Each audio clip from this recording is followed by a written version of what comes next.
Unexplained infertility contributing factors ఏం ఉండొచ్చు. Like female side ఏంటి అని అంటే సటిల్ ఓవ్యులేటరీ డిజార్డర్స్. సటిల్ అంటే ఇప్పుడు ఎట్లా అంటే మనకు ఒక అడిక్వేట్ సైజులో ఫాలికల్ రిలీజ్ కాకపోయినా కూడా మనకి కన్సీవింగ్ ఛాన్సెస్ తక్కువ ఉండే ఛాన్సెస్ ఉంటాయి. And cervical factor, like cervix దగ్గర మనకి మ్యూకస్ రిలీజ్ అవుతుంది. సో ఆ మ్యూకస్ ఫ్యాక్టర్స్ ఏమైనా ఉండడం కానీ, అంటే ఆ అడిక్వేట్ గా మ్యూకస్ ప్రొడక్షన్ లేకపోవడం, అండ్ అది థిక్ అంటే ఆ ఓవ్యులేషన్ టైంలో మనకు థిన్ గా ఉండాలండి, అది మనకి థిక్ గా ఉండడం కానీ, లేదంటే యాంటీస్పర్మ్ యాంటీబాడీస్ ఏమన్నా ఉండడం కానీ సర్విక్స్ దగ్గర.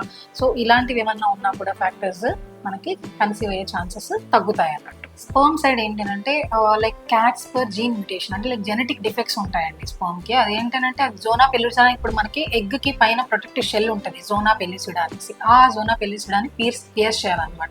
సో ఈ జెనెటిక్ డిఫెక్ట్ ఉండే స్పర్మ్ ఏమవుతుంది అంటే జోనా పెల్లుసిడాని పియర్స్ చేయలేని సిచ్యువేషన్ ఉంటుంది. సో ఈ జెనెటిక్ డిఫెక్ట్స్ మనకి క్యాట్స్పర్ జెనెటిక్ డిఫెక్ట్స్ లో ఎస్పెషల్లీ క్యాట్స్పర్ జీన్ మ్యూటేషన్ అనేది అరౌండ్ 15% ఆఫ్ ద పేషెంట్స్ లో ఉండే ఛాన్సెస్ ఉంటాయి. అండ్ ఇలా ఉన్నా కూడా కన్సీవింగ్ ఛాన్సెస్ తగ్గుతాయి అన్నట్టు. And adequate timing, like regular ఆ టైంలోనే ఇంటర్కోర్స్, అంటే ఓవ్యులేషన్ టైంలోనే ఇంటర్కోర్స్ చేయడం కానీ, అండ్ ఎరెక్టైల్ డిస్ఫంక్షన్ ఏదైనా ఉండడం కానీ, లేదంటే యాన్ ఎజాక్యులేషన్, అసలు స్పర్మ్ బయటికి రాకపోవడం కానీ. సో ఇలాంటి సిచ్యువేషన్స్ ఏమన్నా ఉన్నా కూడా మనకి ఈ సెమెన్ అనాలిసిస్ అన్ని పారామీటర్స్ అన్ని బాగానే ఉంటాయి, కానీ కన్సీవింగ్ ఛాన్సెస్ ఉండవు అనమాట. అండ్ ఫీమేల్ సైడ్ ఏంటి అని అంటే ప్రిమెచ్యూర్ ఓవేరియన్ ఏజింగ్.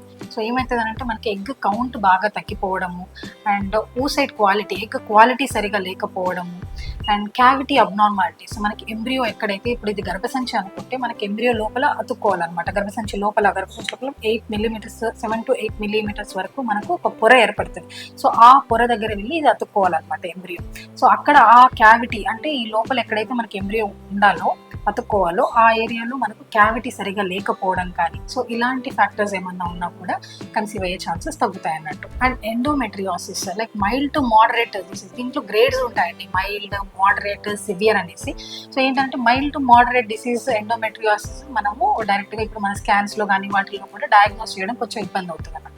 సో అలా కనుక్కోలేని సిచ్యువేషన్లో కూడా మనకు ఈ హిడెన్ ఫ్యాక్టర్ ఉండడం వల్ల ఈ ట్యూబ్కి, ఓవరీకి, అండాశయానికి ట్యూబ్కి మధ్యలో అడషన్స్ ఏర్పడడం వల్ల కూడా కన్సీవింగ్ ఛాన్సెస్ తగ్గుతాయి అన్నట్టు. సో ఈ ట్యూబో ఓవేరియన్ రిలేషన్షిప్ అంటారు అనమాట. ఇది డిస్టర్బ్ అయినప్పుడు ఛాన్సెస్ ఆర్ వెరీ లెస్.